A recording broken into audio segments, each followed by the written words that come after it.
माझी आई वारल्यानंतर माझ्या बाबांनी दुसरे लग्न केले. सावत्राईने मला घरात मोलकरीण बनवून ठेवले होते. माझा रंग सावळा असल्यामुळे माझे लग्न कुठेच ठरत नव्हते. एक दिवस सावत्राईने तिच्या मुलीचा फोटो दाखवून मला नवरी बनवून सासरी पाठवले आणि स्वतःच्या मुलींबरोबर मी कायमची घरातून गेल्यामुळे पार्टी करत बसले. मी नवरीच्या वेशात बेडवर बसून थरथर कापत होते. थोड्याच वेळात नवरदेव आला आणि माझ्या चेहऱ्यावरचा पदर उचलला तेव्हा माझा जीवच गेला, कारण माझा नवरा स्वतः. मी संपूर्ण रात्र माझ्या आईचा फोटो छातीशी लावून रडत होते. जेव्हा एका क्षणासाठी माझा डोळा लागायचा की मी परत भयानक स्वप्नांनी खडबडून जागी होत होते आणि एक वेळेस परत माझ्या वारलेल्या आईचा फोटो छातीला लावून रडत होते. मी घड्याळात पाहिले तेव्हा रात्रीचे 3 वाजले होते. थोड्या वेळातच सकाळ होणार होती आणि मग माझे बाबा दुसऱ्या शहरात त्यांच्या नवीन बायकोला आणण्यासाठी जाणार होते. हा विचार करूनच मी मागच्या काही रात्री झोपले नव्हते. आज पुन्हा एकदा मी माझ्या आईच्या फोटोला छातीशी लावून जोरजोरात रडत होते. रडून रडून माझे डोळे सुजले होते, पण डोळ्यातले अश्रू थांबायचे नाव काय घेत नव्हते. मी पुन्हा एकदा माझ्या आईचा फोटो पाहिला. ती फोटोत उभी राहून हसत होती. मी माझ्या फोटोतल्या आईला म्हणाले, आई, तू का ग मला सोडून घेऊन गेलीस? तू एकदा सुद्धा विचार केला नाहीस आता माझे काय होईल? आता बघ ना, बाबा दुसरे लग्न करणार आहेत. जेव्हा नवीन आई येईल माहिती नाही माझ्यासोबत कसा व्यवहार करेल. बाबा तर माझ्यासोबत पहिल्यापासून कमीच बोलतात. ते तर दुसऱ्या लग्नासाठी खूपच खुश आहेत. आज त्यांनी नवीन कपडेसुद्धा आणले आहेत, जे घालून उद्या ते दुसरे लग्न करण्यासाठी जाणार आहेत. मी त्यांना म्हणाले सुद्धा होते की बाबा दुसरे लग्न करू नका. सावत्राई माझा खूप छळ करेन. ती कधीच मला तिची मुलगी म्हणून स्वीकार करणार नाही. पण बाबांनी माझे काहीच बोलणे ऐकले नाही. आता मला खूप भीती वाटत आहे. मी अशीच माझ्या फोटोतल्या आईसोबत बोलत होते. माझी आई 4 महिन्यांपूर्वीच वारली होती. तिचे वय खूप जास्त नव्हते. उलट ती तरुण आणि नाकीडोळी छान दिसत होती. खरं तर तिच्या किडन्या खराब झाल्या होत्या आणि जेव्हा हे आम्हाला कळाले तेव्हा खूप उशीर झाला होता. माझे बाबासुद्धा आमची काहीच काळजी घेत नव्हते. त्यांना आमची काहीच पर्वा नव्हती आणि पैशांच्या बाबतीत तर ते जरा कंजूसच होते. बाबा आईला म्हणायचे की जे होणार होते ते झाले. कदाचित तुझा मृत्यू याच आजारामुळे लिहिला असेल. आणि त्यानंतर काही आठवड्यातच आईचा मृत्यू झाला. माझ्या बाबांच्या डोळ्यातून तर एक अश्रूसुद्धा आला नव्हता. उलट बाबा म्हणायचे की जो आवडे देवाला तोची आवडे सर्वांना. आता रडून काय फायदा होणार आहे? आईच्या मृत्यूला काही दिवसच झाले होते की बाबांना दुसरे लग्न करण्याची घाई झाली. दुसऱ्याच दिवशी बाबांनी माझ्या चुलत आत्याला फोन केला. जी आत्या लग्न ठरवत होती, म्हणजे तिच्याकडे खूप स्थळं होती. तिला बाबा म्हणाले की माझ्यासाठी दुसरी बायको पहा. मला दुसरे लग्न करायचे आहे. घरात बायको असेल तर ती घरातली कामे तरी सांभाळेल, घर तरी सांभाळेल. बाबांचे हे फोनवरचे बोलणे ऐकून माझ्या पायाखालची जमीन सरकली होती. मी बाबांना लगेच म्हणाले, बाबा, मी करेन ना घरातली सर्व कामं. तुम्ही काळजी करू नका. मी संपूर्ण घर सांभाळेल. नाही म्हणलं तरी मी 14 वर्षांची मुलगी होते. सगळ्या घराला सांभाळले नाही, पण मी थोडे तरी घरातले काम करू शकले असते. पण माझे बाबा तर माझ्या जन्मापासूनच माझा तिरस्कार करत होते. मला त्यांनी कधीच समजून घेतले नाही. काही महिन्यानंतर बाबांनी एक मुलगी शोधलीच आणि मग लग्नाचा दिवस फिक्स झाला. त्या दिवशी मी बाबांच्या पायावर पडून खूप खूप रडले होते.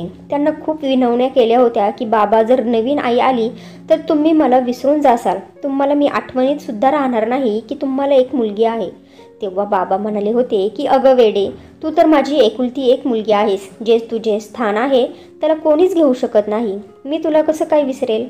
अशीच बाबांनी मला खूप आश्वासने दिली होती, ज्याला काहीच अर्थ नव्हता. आणि शेवटी तो लग्नाचा दिवस आलाच. माझे बाबा खूपच खुश होते. त्या दिवशी ते एकटे गेले आणि लग्न करून तिला या घरात घेऊन आले. ती वेळ संध्याकाळची होती जेव्हा माझे बाबा त्या रात्री स्त्रीसोबत घरी आले होते. माझ्या सावत्र आईला मी त्यावेळेस पहिल्यांदाच पाहत होते. जेव्हा मी तिला पहिल्यांदा पाहिले तेव्हा मी पाहतच राहिले, कारण ती खूपच दिसायला सुंदर होती. तिच्या चेहऱ्यावरून तर माझी नजर हटतच नव्हती. बाबा तर तिच्या पुढे पुढेच करत होते. तिला काय हवे नको ते पाहत होते. तेव्हा मी परत एकदा माझ्या आईचा फोटो पाहिला. थोडीशी सावळी आणि नाकीडोळी छान दिसत होती माझी आई. मी सुद्धा माझ्या आईवर गेले होते. सावळी आणि नाकीडोळी मी पण छानच होते. सावत्राईने जेव्हा घरात पाय टाकला तेव्हा एक नजर माझ्याकडे टाकली आणि परत बाबांच्या हातात हात देऊन रूममध्ये निघून गेली. मी मान खाली घालून परत माझ्या रूममध्ये आले होते. दुसऱ्याच दिवशीपासून घराचा नक्षाच बदलून गेला होता. माझे बाबा तर फक्त त्यांच्या दुसऱ्या बायकोचेच होऊन बसले होते. कदाचित एवढी सुंदर बायको मिळाल्यामुळे ते त्यांच्या एकुलत्या एक मुलीला सुद्धा विसरून गेले होते. आधी थोडे थोडे का होईना माझ्यासोबत बोलत असायचे, पण आता तर माझ्याकडे पाहत सुद्धा नव्हते. मी जेव्हा बाबांसोबत बोलायचा प्रयत्न करायचे तर ते तिथून निघून जायचे. सुरुवातीला तर घरातली सर्व जबाबदारी सावत्राईने सांभाळली होती. ती घरातली सगळी कामे करून सगळ्या जबाबदाऱ्या उचलून तिच्या नवऱ्याचे मन जिंकू लागली. त्यावेळेस मी शाळेत जात होते आणि शाळेतून घरी आल्यानंतर संध्याकाळी घरातल्या कामांमध्ये सावत्राईची मदत करत होते. एक दिवस सावत्राईची तब्येत बिघडली. जेव्हा तिला डॉक्टरांजवळ नेले तेव्हा बातमी मिळाली की ती प्रेग्नंट आहे. त्या दिवशीपासून बाबा तर खूपच खुश होते, पण सोबतच घरातली सगळी जबाबदारी माझ्यावर आली होती. बाबा मला म्हणाले होते की पोरी, तुझ्या आईची तब्येत आता खराब राहायला लागली आहे, त्यामुळे आता घरातली सगळी कामं तू स्वतः करत जा. तू असे कर ना, आता शाळेत जायचेच बंद कर. जेव्हा तुझी आईची तब्येत ठीक होईल तेव्हा परत जा शाळेत. बाबांचे बोलणे ऐकून मी होकारमध्ये मान हलवली होती. मी शाळेत जायचे सुद्धा सोडून दिले होते आणि त्यानंतर कधीच मी शाळेचे तोंड देखील पाहिले नाही, कारण सावत्राईचे वागण्या बोलण्याचे अंदाजच आता खूप बदलले होते. ती आता माझ्यावर ऑर्डर सोडायला लागली होती.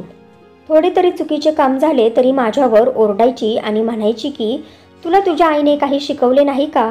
आता मी जे काही सांगेन बोलेन तेच तू ऐकायचं आणि करायचं, नाहीतर तुझ्या बाबांना मी तुझ्याबद्दल सांगेन. तुला माहिती आहे की तुझे बाबा माझ्या शब्दाच्या पुढे नाहीत, ते माझ्या पुढे काहीच बोलत नाही. मी माझ्या बाबांना खूप घाबरायचे, त्यामुळे मी घरातली सगळी कामे गुपचूप करत होते. सगळी कामे करून थकून भागून जेव्हा मी अंथरुणावर पडायचे तेव्हा खूप अंग दुखायचे, पण मी हे कोणालाच सांगू शकत नव्हते. फक्त माझ्या आईचा फोटो छातीशी लावून रडत बसायचे. काही दिवसानंतर सावत्राईने एका मुलीला जन्म दिला. मी माझ्या छोट्या बहिणीला पाहून खूपच खुश झाले होते. जेव्हा बाळाला मी उचलायला गेले तेव्हा सावत्राईने माझे हात झटकले आणि मला बाळाला हात लावण्यासाठी नकार दिला. म्हणाली की हे खूप छोटे बाळ आहे अगं, तुझ्या हातून पडेल. असे बोलून तिने मला त्या बाळाला हात लावून सुद्धा दिला नाही. माझे बाबा आपल्या दुसऱ्या मुलीसाठी रोजच काही ना काही नवीन वस्तू घेऊन यायचे, पण मला तर आजपर्यंत एक चॉकलेट सुद्धा घेऊन आले नव्हते. मी रोज माझ्या बाबांकडे आश्चर्याने पाहायचे, जे आपल्या दुसऱ्या मुलीचा खूपच लाड करत होते. सावत्राईने 2 मुलींना जन्म दिला होता आणि दोन्ही मुली माझ्या बाबांच्या लाडक्या होत्या आणि मी तर त्यांच्या हिशोबातच नव्हते. जर मी हट्ट करून बाबांना काही मागितलेच तर बाबा माझी गोष्ट प्रत्येक वेळेस टाळत होते. एक दिवस सावत्राई आंघोळ करण्यासाठी बाथरूममध्ये गेली होती आणि छोटी मुलगी त्यांच्या खोलीत झोपली होती आणि मी किचनमध्ये स्वयंपाक करत होते. जेव्हा अचानक मला रडण्याचा आवाज येऊ लागला. माझी सगळ्यात छोटी बहीण खूप रडत होती. मी किचनमधून त्यांच्या खोलीत पळत गेले. पाहिले की सावत्र मोठ्या बहिणीने तिच्या छोट्या बहिणीला बेडवरून खाली पाडले होते आणि तिला उचलण्याचा प्रयत्न करत होती. हे मला पाहावले नाही म्हणून मी पळत जाऊन छोट्या बहिणीला उचलले आणि तिच्या मोठ्या बहिणीला ओरडायला लागले की तुझे लक्ष नव्हते का? कशी काय पडली ही खाली? जर डोक्याला लागले असते तर? तेवढ्यातच ती रडायला लागली आणि माझी सावत्राई बाथरूममधून बाहेर आली आणि मला म्हणाली की काय झाले आहे? तू इथे कशी काय? माझ्या मुलींना का रडवत आहेस? तेव्हा तिची मोठी मुलगी लगेचच रडत रडत म्हणू लागली की आई पहा ना, कोमल दीदीने आम्हाला मारले आहे. ती आपल्या खोलीत आली आणि बाळाला खाली पाडले. मी जेव्हा बाळाला उचलायला लागले तेव्हा तिने मला कानाखाली मारली. तिच्या मोठ्या मुलीचे बोलणे ऐकून माझी सावत्राई रागाने लालबुंद झाली. क्षणातच माझ्या जोरात कानाखाली मारली आणि माझ्या केसांना पकडून म्हणाली, तुझी हिंमत कशी झाली माझ्या मुलींना हात लावण्याची, त्यांना मारण्याची? 1 नंबर हाडळ अपशकुनी आहेस तू. तुला तर या आधीच या घरातून हाकलावून लावायला पाहिजे होते, पण हे तर माझे उपकार समज की अजूनपर्यंत तुला मी या घरात ठेवले आहे आणि आता तूच माझ्या मुलींना मारायला लागली आहेस. मी माझ्या बाजूने खूप बोलण्याचा प्रयत्न केला, पण माझी बाजू कोणीच ऐकली नाही. मला तिने खूप मारले आणि तिच्या खोलीतून बाहेर ढकलून दिले होते. जेव्हा रात्री माझे बाबा आले तेव्हा सावत्राईने बाबांना खूप वाढवून चढवून माझ्याबद्दल सांगितले. तेव्हा बाबा मला खूप ओरडले होते आणि माझ्यावर हात देखील उचलला होता आणि म्हणाले होते की जर तू माझ्या मुलींसोबत परत अशी वागलीस तर तुझे हाडे मी ठेवणार नाहीत, लक्षात ठेव. मी काहीच गुन्हा केला नव्हता तरी सगळ्यांचे बोलणे ऐकत होते आता मला विश्वास बसला होता की माझा बापसुद्धा माझा राहिला नाही. जेव्हा सावत्रआईला कळाले की तिचा नवरा आता पूर्णपणे तिच्या ताब्यात आला आहे, तेव्हा तिने नवीन नवीन खेळ खेळायला सुरुवात केली. जेव्हा बाबा घरी यायचे तेव्हा सावत्रआई माझ्याबद्दल बाबांना मुद्दामून वाढवून चढवून सांगायची आणि बाबा मला ओरडायचे. आणि एक दिवस तर सावत्रआई बाबांना म्हणाली, आपण कोमलचे लग्न करून टाकू, कमीत कमी हिच्यापासून आपला जीव तर सुटेल. आणि तसे पण हिच्या लग्नाचे वय झाले आहे. माझ्या बाबांनी माझ्या लग्नासाठी लगेचच होकार दिला आणि सावत्रआईला म्हणाले की तुला जे योग्य वाटेल ते तू कर, मला तर यामध्ये पडायचेच नाही. तिच्या लग्नाची जबाबदारी तूच घे. दुसऱ्याच दिवशीपासून सावत्रआईने माझ्यासाठी स्थळ शोधायला सुरुवात केली. पण जो सुद्धा मुलगा मला पाहत होता तो लगेचच नकार देत होता, कारण माझा रंग खूपच सावळा होता. पण मी नाकी डोळी दिसायला चांगली होते. पण लोकांना तर फक्त रंगाशीच मतलब होता. कितीतरी स्थळांनी मला नकार दिला होता. वेळ निघून जात होती आणि माझ्या दुसऱ्या बहिणीसुद्धा त्यांच्या तारुण्यात आल्या होत्या. त्या दोन्ही बहिणीही त्यांच्या आईसारख्याच दिसायला सुंदर होत्या. त्यांच्यातली मोठी बहीण तर दिसायला अप्सराच होती. पण त्यांचे वागणे बोलणे मात्र खूप जास्त वाईट होते. कोणासोबत कसे बोलावे हे सुद्धा त्यांना कळत नव्हते. तरीही लोक त्यांनाच पसंत करत होते, कारण त्या दिसायला सुंदर होत्या. माझे वयसुद्धा वेळेबरोबर वाढले होते. पण अजूनपर्यंत माझे लग्न ठरत नव्हते. क्षणाक्षणाला त्यांचे टचके टोमणे ऐकून आता मी सुद्धा दगड मनाची झाले होते. माझी सावत्रआई मला काळकुट्या तोंडाची, मुंगळी अशी कित्येक नावांनी मला बोलवून माझे मन दुखवत होती. मला त्रास एवढा झाला होता की मी कित्येक वेळा आत्महत्या करण्याचा प्रयत्न केला होता. पण परत विचार करत होती की हे शरीर तर नष्ट होईल, पण आत्महत्या करून तिच्या आत्म्याला शांती भेटणार नाही. कोणत्याही परिस्थितीत सावत्रआईला माझ्यापासून सुटका हवी होती. म्हणत होती की जोपर्यंत कोमल नावाचा काळा डब्बा आपल्या आयुष्यात आहे तोपर्यंत आपल्या आयुष्यात आनंद येऊ शकत नाही. दुसऱ्या दिवशी सावत्रआईने माझ्या आत्याला फोन केला, ज्या आत्याकडे भरपूर स्थळं असायची.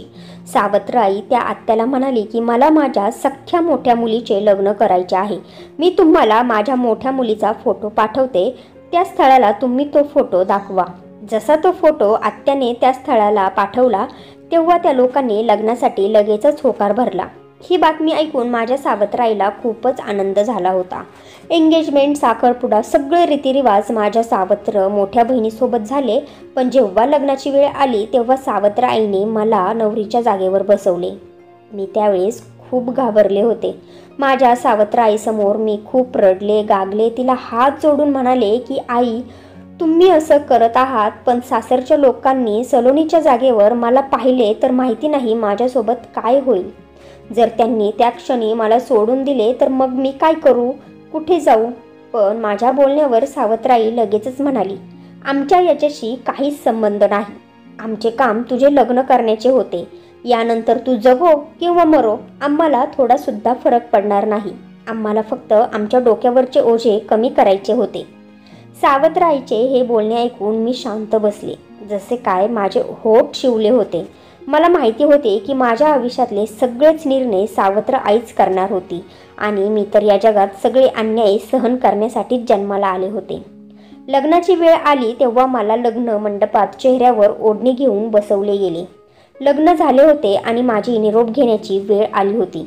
सगळे लोक माझा चेहरा बघण्यासाठी ओढणी वर घेण्यासाठी बोलत होते.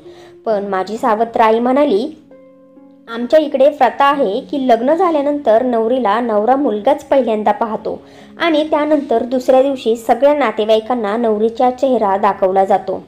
याच रीतिरिवाजाप्रमाणे मला निरोप दिला गेला आणि मी नवरी बनवून माझ्या सासरी आले. मी चेहऱ्यावर ओढणी घेऊन बेडरूममध्ये माझ्या नवऱ्याची वाट पाहत होते. माझे हृदय खूप धडधड करत होते. माझ्या अंगाचा थरकाप झाला होता. मला काहीच समजत नव्हते की आता मी काय करू. आता मला माझा श्वास जड व्हायला लागला होता. डोक्यात नाही तसले विचार येत होते. मी हाच विचार करत होते की जर थोड्या वेळानंतर माझ्या नवऱ्याने माझा चेहरा पाहिल्यावर काय होईल. माझे जीवन तर एका क्षणातच बदलून जाईल. जर नवऱ्याने रागात येऊन फरफटत मला घराबाहेर काढले आणि घटस्फोट मागितला तर मी काय करणार. हाच विचार करून करून माझा जीव जायला लागला होता. काही वेळानंतर दरवाजा उघडला आणि माझा नवरा आतमध्ये आला. मी तर सुकलेल्या पानासारखी थरथर कापत होते. कारण काही क्षणातच माझं हे रहस्य बाहेर पडणार होते. माझा नवरा चालत चालत माझ्याजवळ येत होता. त्याच्या प्रत्येक पावलासोबत माझ्या हृदयाची धडधडसुद्धा वाढत चालली होती. मी मनातल्या मनात देवाजवळ प्रार्थना करत होते की कोणतीच मोठी गोष्ट घडू नये, नाहीतर मी तर जिवंतपणेच मरून जाईन. मी ओढणीतूनच माझी नजर वर करून पाहिली तर नवऱ्याच्या पायांकडे पाहून असे वाटत होते की ते लटपटत चालत आहे. धडपडत चालता चालता माझा नवरा बेडपर्यंत पोहोचला. पुढच्या क्षणी माझ्या मनात चलबिचल चालू झाली. माझ्या डोक्यात आता खूप विचार येऊ लागले होते, कारण माझा नवरा ज्या प्रकारे धडपडत बेडपर्यंत पोहोचला होता असे वाटत होते की जसे काय तो नशेत आहे. माझ्या सावत्राईने माझे लग्न वाईट दारुड्या माणसासोबत तर नाही ना लावले. हा विचार करून करून माझी हालतच खराब व्हायला लागली होती. पुढच्या क्षणी माझा नवरा माझ्यासमोर येऊन बसला. हातांचा आधार घेऊन तो अशा प्रकारे बेडवर बसला जसे काय बेडवर काहीतरी शोधत आहे. मी मान खाली घालून त्याच्यासमोर बसले होते. त्याच्याकडे पाहण्याची हिंमत माझ्याकडे नव्हती. माझा नवरा माझ्याकडे थोडा सरकला आणि म्हणाला, हे बघा, माझी इच्छा आहे की मी तुम्हाला सर्व खरं खरं सांगावे. माझी इच्छा नाही की आपल्या जीवनाची सुरुवात खोटं बोलून व्हावी. हे ऐकून मी ओढणीतूनच नजर वर करून माझ्या नवऱ्याकडे पाहिले. माझा नवरा एवढा दिसायला देखणा नव्हता. उलट एक साधारण चेहऱ्यावाला माणूस होता आणि त्याच्या चेहऱ्यावर चष्मा लावला होता. मी खूप मुश्किलने त्याला म्हणाले, तुम्हाला जे काही बोलायचे आहे ते बोला, मी ऐकत आहे. माझे बोलणे ऐकताच माझ्या नवऱ्याने थरथरत्या हाताने ओढणीला पकडले आणि माझ्या चेहऱ्यावरची ओढणी बाजूला केली. मी तर डोळेच बंद करून बसले होते. वाटत होते की आता इथेच माझा जीव जाईल, इथेच माझा श्वास थांबेल. या क्षणानंतर तर मी जगूच शकत नाही असेच मला वाटत होते. पण खूप वेळ झाला तरी माझा नवरा माझ्याशी काहीच बोलला नव्हता. आता मात्र मी भीतीने खूप थरथर कापू लागले, कारण मला वाटत होते की माझा चेहरा पाहून माझ्या नवऱ्याला शॉक बसला असेल. माझ्या डोळ्यातून टपटप अश्रू पडायला लागले. मी काही बोलण्याच्या आतच माझा नवरा म्हणाला, तुम्ही खरंच खूप सुंदर असणार. मी तुम्हाला माझ्या मनातल्या डोळ्यांनी पाहिले आहे. तुम्ही खूप लाजाळू आणि संस्कारी मुलगी आहात. तुमच्या बोलण्याच्या अंदाजावरूनच हे कळते की तुम्ही किती संस्कारी आहात. मी माणसांच्या बोलण्यावरूनच त्या माणसाचे चरित्र ओळखतो. माझ्या नवऱ्याचे हे बोलणे ऐकून मी नजर वर करून त्यांच्याकडे पाहिले. मला काहीतरी बोलायचे होते, पण माझा नवरा पुन्हा म्हणाला की, हे बघा, मला हे म्हणायचे आहे की मला दृष्टीचा दोष आहे. जसा अंधार पडू लागतो तशी माझी दृष्टी नष्ट होते. मला रात्रीच्या अंधारात काहीच दिसत नाही. मी फक्त दिवसाच्या उजेडातच पाहू शकतो.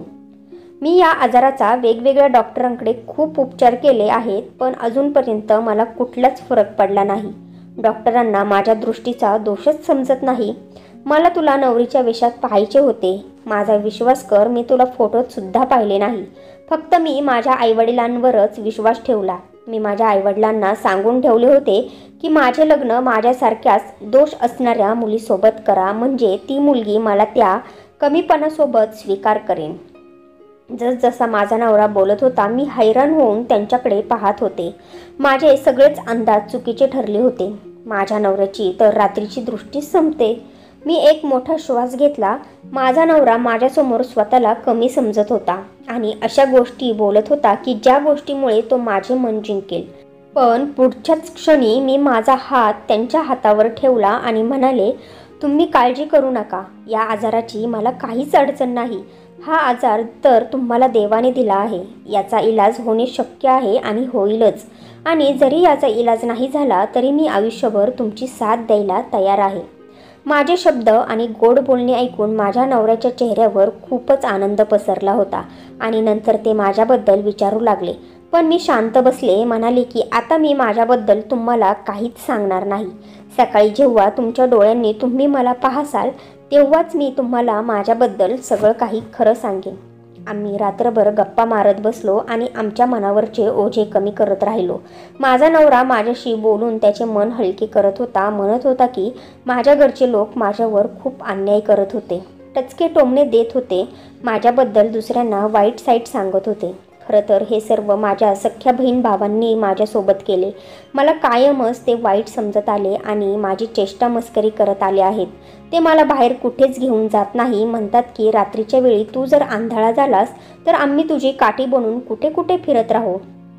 आम्ही कितीतरी त्रास अशाच गप्पा मारत बसलो होतो. जेव्हा सकाळ झाली तेव्हा मी फ्रेश होऊन माझ्या नवऱ्यासमोर येऊन उभी राहिले. माझ्या नवऱ्याने जेव्हा मला पाहिले तेव्हा त्याच्या चेहऱ्यावर एक सुंदर हास्य पसरले आणि तो मला म्हणाला, तू तर तुझ्या स्वभावासारखीच सुंदर आहे. त्या क्षणी मी माझा भूतकाळाबद्दल माझ्या नवऱ्याला सगळं काही सांगून टाकले आणि हे सुद्धा सांगितले की माझे लग्न कोणत्या परिस्थितीत झाले आहे.